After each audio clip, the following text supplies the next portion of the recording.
ইসহাক হাফিজের আকর্ষী গল্পগ্রন্থ থেকে নেয়া মুক্তিযুদ্ধভিত্তিক গল্প রত্না নদীর চোখ। বাড়ি পৌঁছেছি গতকাল সকাল 10টায়। দীর্ঘ ভ্রমণ শেষে নিজ ভূমে এ অন্য রকম এক ভালো লাগা। লম্বা এক ঘুমে একেবারে পরদিন বিকেল। হেমন্তের ধান কাটা মাঠের বুক চিরে নদী, নদীর বুকে মৃদু ঢেউয়ে কার যেন মুখ দেখা যায়, অপুষ্ট মুখখানা, তাকে আর মনে পড়ে না। সঙ্গে আছে আমার 19 বছরের মেয়ে তানিশা। আমি মাঝে মধ্যে ঘুমন্ত তানিশার মুখের দিকে চেয়ে থাকি। মুছে যাওয়া ওই মুখখানা স্মৃতিতে আনার চেষ্টা করি, পারি না। পূর্ব লন্ডনে হোয়াইট চ্যাপেল রোডে বাংলা টাউন থেকে হাঁটা দূরত্বে আমরা থাকি। বাংলা টাউনে কাপড়ের একটা দোকান মা মেয়েতে মিলে চালাই। কাজের ফাঁকে হঠাৎ করেই আলতাবালি পার্কে এসে বসি। শহীদ মিনারের দিকে চেয়ে থাকি। অনেক আপন কিছু মুছে যাওয়া দিন আর অস্পষ্ট মুখ আমাকে ডাক দেয়। নদীর স্নিগ্ধ স্রোতে মিশে যায় আমার হৃদয়। মা বাবা কেউ নেই, তবুও 3-4 বছর পর পর একবার দেশে আসি। নদীর বুক ছুঁয়ে আসা বাতাস আমাকে ব্যাকুল করে। ব্যস্ততার ফাঁকে কখনো আনমনা হয়ে যায় নদীর জলের মতো কিছু মায়া। অনেক কষ্টের মাঝেও কি এক ভালো লাগা আছে যেন। অনেক কান্নার মাঝে কোথাও একটু শান্তি আছে যেন। দাদা দাদু, মা বাবা, আমার জন্ম, আমার বেড়ে ওঠার স্মৃতি ঘেরা ওই বাড়িখানা। টিনের 2টি ঘর। ঘর দুটোকে সংস্কার করে পুরনোর ভেতর খুঁজে ফিরি আমার অস্তিত্বের ঘ্রাণ। বাবার হাতে লাগানো জাম আর সুপারি গাছে ঘেরা আমাদের বাড়িখানা। সামনের ছোট্ট আঙিনাটা ছেয়ে আছে কুমড়ার লতায়। সবুজ পাতার ফাঁকে হলুদ ফুল বাতাসে দোল খায়।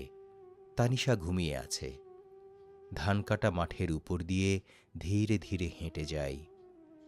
বলবো না সে অনেক দিন আগের কথা, না, এই তো সেদিনের কথা।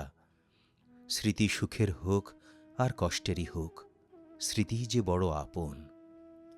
তখন আমার বয়স 6 বছর, আর 3 বছর বয়স ছিল আমার একমাত্র ছোট বোন প্রীতির। সন্ধ্যার পর হঠাৎ করেই চারিদিকে আতঙ্কিত লোকজন। গলা নিচু করে কেউ বলছে, মিলিটারি, মিলিটারি। কেউ মাকে ডাকছে, কেউ বাবাকে তাড়া দিচ্ছে। চারিদিকে চিৎকার, পালাও পালাও, তাড়াতাড়ি পালাও। ঝাপসা মনে পড়ে কে যেন বাইরে থেকে বাবাকে ডেকে বলছে, মিলিটারি আমাদের প্রতাপপুরের কাছাকাছি চলে এসেছে, দাদা তাড়াতাড়ি পালিয়ে যান। বাবার কাঁধে আমি আর মায়ের কোলে প্রীতি। আবছা অন্ধকারে দৌড়। দূরে কোথায় যেন গোলাগুলির আওয়াজ শোনা যাচ্ছে। মা সন্তান সম্ভবা, আশা করছি আমাদের একটা ভাই হবে। মা তাই বলেন। কি যেন টের পাচ্ছিলেন, আর 6 কি 7 মাস পরই দেখতে পাব আমার ভাইটির কুড়ির মতো মুখ। প্রায় মাকে জড়িয়ে ধরি। মাঝে মধ্যে স্বপ্নে দেখি আমার ছোট্ট ভাইটি তার ছোট ছোট হাত দিয়ে আমার চোখে মুখে আদর করছে। ভাইটিকে আমার বুকে জড়িয়ে ধরে রাখি, কি যে শান্তি। বাবার কাঁধে বসে তার মাথাটা জাপটে ধরে বারবার মায়ের দিকে তাকাই। মা কেমন যেন হাঁটতে পারছেন না। এক পর্যায়ে মা বসে পড়েন। বাবা তাড়া দিয়ে বলেন, চলো, এখন বসার সময় নেই। প্রীতি কান্না শুরু করে। বাবা ওকে কোলে নেন। আমি বাবার হাত ধরে দৌড়াচ্ছি।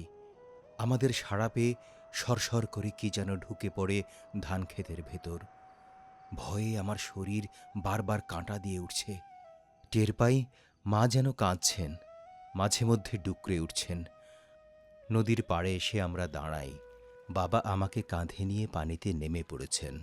অনেক দূরে গ্রামের ভেতর থেকে দাউ দাউ করে জ্বলে উঠছে আগুন। গোলাগুলির শব্দ ক্রমেই স্পষ্ট হচ্ছে। মা তাড়া দিয়ে বাবাকে বলছেন, আরে তুমি দেখছো কি? প্রীতিকে কাঁধে নিয়ে সাঁতার দাও, আসো আমার হাত ধরো। আমি সাঁতার জানি না। আমার শরীর শীতল হয়ে যাচ্ছে। আমরা নদীতে সাঁতরাচ্ছি। ওপারে যেতেই হবে, নইলে মিলিটারিরা আমাদের মেরে ফেলবে। আমি বাবার কাঁধে, হিম শীতল জল, ডুবে যাচ্ছি, আবার ভাসছি, আমার নাকে মুখে ঢুকছে জল। তারপর আর জানি না, আমার মনে পড়ে না। মনে পড়ে শুধু নানু আমাকে কোলে নিয়ে বসে আছেন, বাবা স্তব্ধ হয়ে চৌকিতে হেলান দিয়ে বসে আছেন পাথুরে মূর্তির মতো, মা একটু পরপর মূর্ছা যাচ্ছেন। না, তার পরের কাহিনী আমার আর মনে পড়ে না, মনে করতেও চাই না। বড় হয়ে এইটুকুই বুঝেছি, রত্নার জল আমার মায়ের শরীর থেকে ধুয়ে নিয়ে গেছে আমার ভাইয়ের অনাগত মুখ। চিরদিনের তরে রত্নার কাদা জলে নরম বিছানায় ঘুমিয়ে পড়েছে আমার বোন প্রীতি। আজ এই জলের নীরব বুকের ভেতর দেখি আমার ভাইকে, হিম ছবি, কুঁড়ির মতো মুখ তার। দেখি আমার ঘুমন্ত বোন প্রীতি। আমরা ৩ ভাই বোন। এ নদীর বুকে আমাদের কৈশোরের খেলাঘর। সন্ধ্যায় রত্নার নিথর ঝাপসা রূপালী বুক, দু একটা নিশাচরের ডাক। এরই মাঝে শুনি বহু দূর থেকে ভেসে আসছে অস্পষ্ট ডাক। দিদি দেখো, দিদি দেখো। আমার অস্থির চোখ, কে ডাকে আমারে? রত্নার ঝাপসা বুকে হিম ছায়ার মতো দুটি শিশু। আমি তাদের মন ভরে দেখি।